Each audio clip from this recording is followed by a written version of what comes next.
حضرت عیسیٰ علیہ السلام کے نانا کا نام حضرت عمران تھا۔ حضرت عمران کے ہاں اولاد نہیں تھی۔ ان کی زوجہ حضرت حنہ سلام اللہ علیہا، پیغمبروں کا خاندان ہے، پیغمبروں کی صحبت ہے، تو وہ بھی صبر شکر کر کے اللہ کی رضا پہ راضی تھی۔ گھر کے صحن کے اندر دوپہر کے وقت چارپائی بچھائے ایک درخت کے نیچے قیلولہ کرنے لگی تو ایک منظر دیکھا کہ درخت پر ایک چڑیا نے گھونسلہ ڈالا ہوا تھا اور اس نے بچے دیے ہوئے تھے۔ وہ کہیں سے اڑ کے جا کے دانہ اٹھا کے لاتی اور بچہ چونچ کھولتا اور ماں اس کی چونچ میں دانہ ڈال دی۔ چڑیا کے بچے کے ساتھ چڑیا کی محبت کو دیکھا تو حضرت حنہ کا دل چوٹ کھا گیا اور بارگاہ عزدی میں عرض کی، مالک تو نے جانوروں کو بھی بچے دیے ہیں اور وہ ان سے پیار کر رہے ہیں، تیرے دربار میں کیا کمی ہے اگر تو مجھے اولاد عطا کر دے۔ دل چوٹ کھا گیا، دل کی اتھاہ گہرائیوں سے دعا نکلی، عرش تک جا پہنچی۔ اللہ نے حضرت حنہ کو کرم نوازیوں سے مالا مال کر دیا۔ حضرت حنہ نے کہا، اے اللہ جو میرے بطن میں ہے میں تیرے گھر کے لیے اس کو وقف کرتی ہوں۔ جب ولادت کے لمحے آئے تو حضرت حنہ زوجہ عمران نے بیٹی کو جنم دیا تو پریشان ہو گئیں کہ مالک یہ تو بیٹی ہے، میں نے تو اس کو مسجد اقصیٰ کے لیے وقف کیا ہے اور وہاں سارے مرد ہیں، ایک لڑکی جب جوان ہوگی تو اس کو وہاں کیسے چھوڑ سکوں گی، منت میری کیسے پوری ہوگی۔ بہت پریشان ہوئی منت کی تکمیل کا سوچ کے کہ مالک یہ تو بیٹی ہے۔ آواز آئی، پریشان ہونے کی ضرورت نہیں حنہ، جو تو نے بیٹی جنم دی ہے ایسے تو بیٹے بھی نہیں ہوتے۔ اس بیٹی کا نام کیا رکھا گیا؟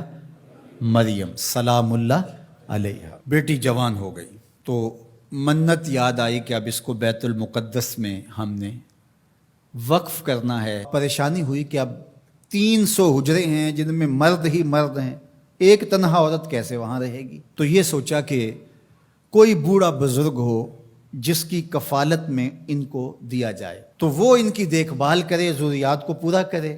تو بہت سارے لوگ اس سعادت کے لیے تیار ہو گئے۔ پھر قرعہ ڈالا گیا، قرعہ فال نکلا حضرت زکریا علیہ السلام کے نام۔ اللہ کے جلیل القدر پیغمبر اور رشتے میں خالو بھی لگتے تھے، کہا یہ سعادت میرے ذمہ رہی، اور چونکہ ان کے ہاں بھی اولاد نہیں تھی انہیں کہا ٹھیک ہے ہم اسے بیٹی بنا کے اس کا خیال رکھیں گے۔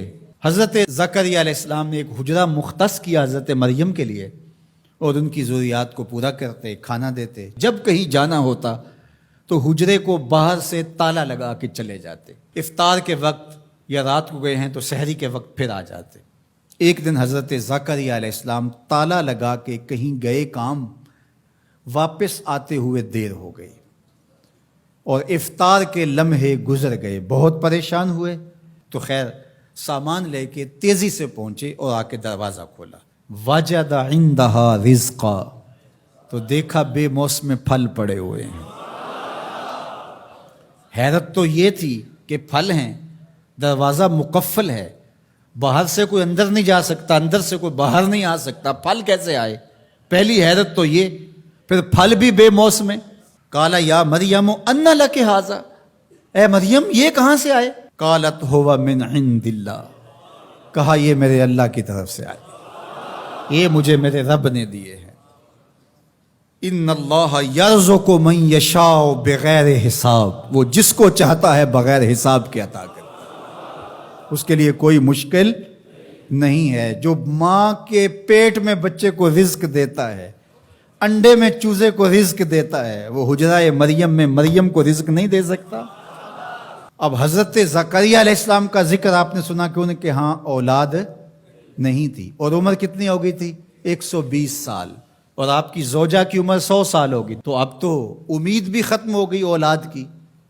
لیکن جب بے موسم پھل دیکھے نا تو اندر چھپی ہوئی امید کی موہوم سی جو چنگاری تھی وہ بھڑک اٹھی اور حضرت زکریا نے ہاتھ پھیلا لیے، ہنالک دعا زکریا رب، مالک جب تو مریم کو بے موسم پھل دے سکتا ہے، میرے شجر عمر پر اولاد کے آنے کا موسم بیت گیا ہے، لیکن مالک کیا تو مجھے بے موسمی اولاد نہیں دے سکتا؟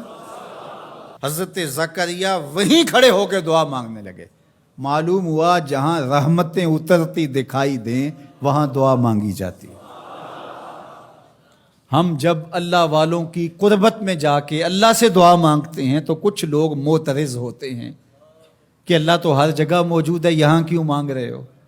مسجد اقصی پاس ہے لیکن حجرہ مریم میں اللہ کا پیغمبر دعا مانگ رہا ہے، وہاں رحمت آنکھوں سے اترتے ہوئے دیکھی. ان رحمت اللہ قریب من المحسنین، اللہ قرآن میں فرماتا ہے میری رحمت محسنین نیکوکاروں کے نیڑے ہوتی ہے. اس لیے ہم اللہ والوں کے قریب جا کے اللہ سے مانگتے ہیں. مالک تیری رحمتیں یہاں برس رہی. ہنالک دعا زکریا ربہ، وہیں کھڑے ہو کے دعا مانگنا شروع کر دی، اللہ مجھے ستھری اولاد عطا کر دے.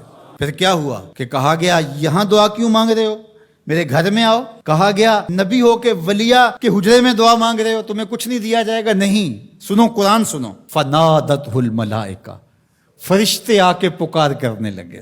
کب؟ وَهُوَ قَائِمٌ يُصَلِّي فِي الْمِحْرَابِ، وہ حجرے میں کھڑے ابھی دعائیں مانگ ہی رہے تھے. فرشتوں نے آ کے ندا دی. کیا؟ ان اللہ یبشرک بیحییٰ، اے زکریا تمہیں مبارک ہو، ہم تمہیں یحییٰ عطا فرمائیں گے.